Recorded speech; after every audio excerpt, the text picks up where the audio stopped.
देश की राजधानी की तरफ कुछ कर रहे हैं। वो देश के किसानों का प्रतिनिधित्व रिप्रेजेंट कर रहे हैं।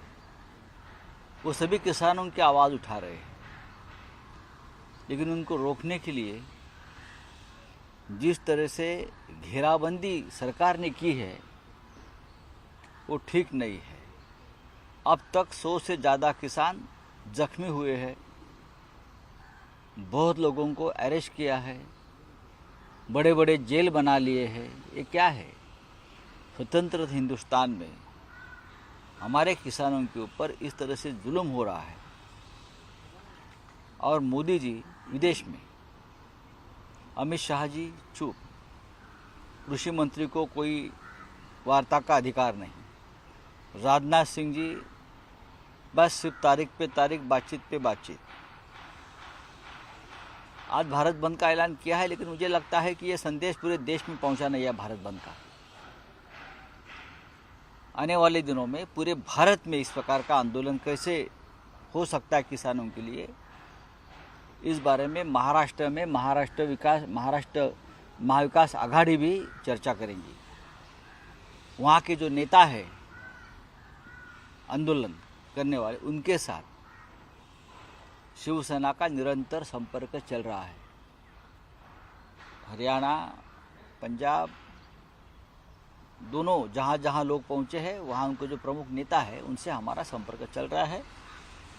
और इस आंदोलन में, किसानों के आंदोलन में महाराष्ट्र क्या योगदान दे सकता है, इस बारे में हमारा निर्णय जल्दी हो जाएगा। तो अशोक चौहान का बयान आया कि इंडिया अलायंस जिस तत्वों पे बनी थी उस पे काम नहीं कर रही है और लोगों में कंफ्यूजन है और एक के बाद एक लोग इंडिया अलायंस को छोड़ के जा रहे हैं। देखिए, अशोक चौहान छोड़कर चले गए हैं, जिनकी पूरी जिंदगी उनके परिवार की कांग्रेस पार्टी में गई, जिनको सब कुछ कांग्रेस ने दिया, वो चले गए। तत्व की बात अशोक चौहान को शोभा नहीं देती।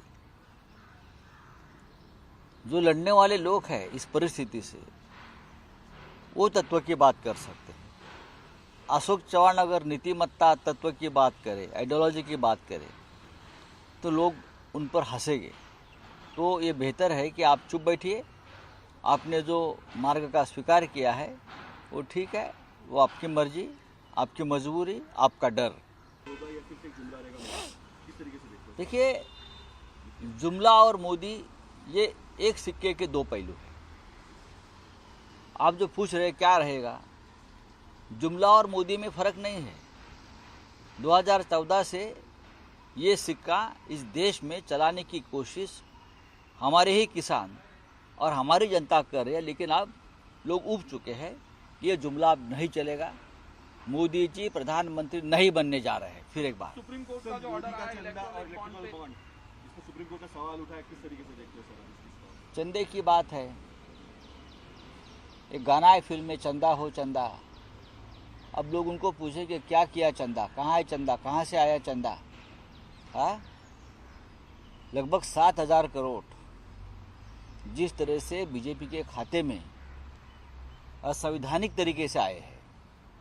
हाँ, ये ब्लैक मनी है, ये काला धन है, ये अपराध के मार्ग से आया हुआ पैसा बीजेपी ने राजनीति में इस्तेमाल किया। सरकारें तोड़ने के लिए, विधायक और सांसदों को खरीदने के लिए ये पैसे का इस्तेमाल किया। ये सीधा सीधा पीएमएलए एक्ट यानी मनी लॉन्ड्रिंग का केस बनता है। ये काला धन है, काला धन का इस्तेमाल हो गया है, बीजेपी के खाते में गया है, बीजेपी के खाते से और किसी खाते में चला गया है। तो ये मेरी मांग है ईडी से, आप उनकी जांच करिए।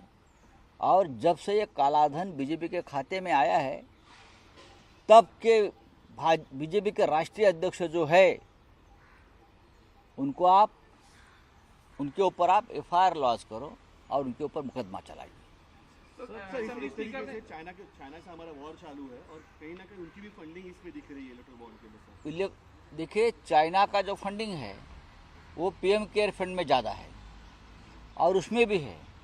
एक वहाँ चाइना हमारे जवानों को मार रही है, शहीद हो रहे हैं जवान, आपको मालूम है। लद्दाख में घुस गए हैं और चाइना आपको फंडिंग करते, उसका मतलब लद्दाख की ज़मीन आपने बेच दी पैसा लेकर। चाइना से पैसा लिया हजारों करोड़ और हमारी जवानों की शहादत आपने कबूल कर ली, और उस बदले में क्या आपने लद्दाख की ज़मीन हमारी बेच दी चाइना को। जनता को समझना चाहिए ये कितने फ्रॉड लोग हैं, ये लफंगे लोग हैं। तो असेंबली स्पीकर ने जो ऑर्डर दिया कल, हाँ। मोदी गुजरात में भी जो है कहीं ना कहीं फाइनेंस मिनिस्टर पे खपादारी कि उनकी गलती थी ये चीज़ को लेकर, लेकिन जो फाइनेंस मिनिस्टर थे उनको नोटबंदी के बारे में पता नहीं था, ऐसा कहा जाता है सर। ये गुजरात लॉबी क्या बोलेगा और क्या, नसीब अटल जी के ऊपर नहीं उसने ठिकरा फोड़ा है। ये वहाँ उस वक्त सरकार किसकी थी, प्रधानमंत्री कौन थे, गृह मंत्री कौन थे, अर्थमंत्री, वित्त मंत्री छोड़ दीजिए, ये सब मिली भगत थी। काला ब्लैक मनी जो है, ब्लैक मनी वाइट करके दूसरे रूट से अपने खाते में लाने का ये एक बहुत बड़ा प्रयोग हो गया और ये मनी लॉन्ड्रिंग का केस है। इसीलिए अब अरुण जेटली जी नहीं है तो उस वक्त के राष्ट्रीय अध्यक्ष, और जब से अब तक कितने राष्ट्रीय अध्यक्ष बीजेपी के हुए हैं, उसके ऊपर मनी लॉन्ड्रिंग का केस चलना चाहिए। अगर हमारे ऊपर 2-4-5 लाख का मनी लॉन्ड्रिंग का केस चलता है, ये तो 7,000 करोड़ का मनी लॉन्ड्रिंग का केस है, सबसे बड़ा इस देश का इतिहास का। ये केस मनी लॉन्ड्रिंग का चलना चाहिए। आज के अध्यक्ष कौन है, उसके पीछे वाले कौन थे, 2019 से अब तक के सभी बीजेपी के राष्ट्रीय अध्यक्ष के ऊपर पीएमएलए एक्ट के अनुसार मनी लॉन्ड्रिंग का केस चलना चाहिए और तुरंत उनको अरेस्ट होना चाहिए। सर मराठा आरक्षण संदर्भात आप बोलिए। आयोगाने आज सर एनसीपी को, अजित पवार की जो एनसीपी है उसको असली एनसीपी कहा गया राहुल नार्वेकर की तरफ से। हमारे महाराष्ट्र के मराठी चैनल पे एक प्रोग्राम चलता है, हास्य जत्रा, बहुत कॉमेडी फिल्म है, बहुत कॉमेडी प्रोग्राम है ये हास्य जत्रा, हम सब लोग देखते हैं। राहुल नार्वेकर ने एक नया हास्य जत्रा का एपिसोड लिखा है, तो असली शिवसेना जो बाला साहब ठाकरे की है वो शिंदे को दिया।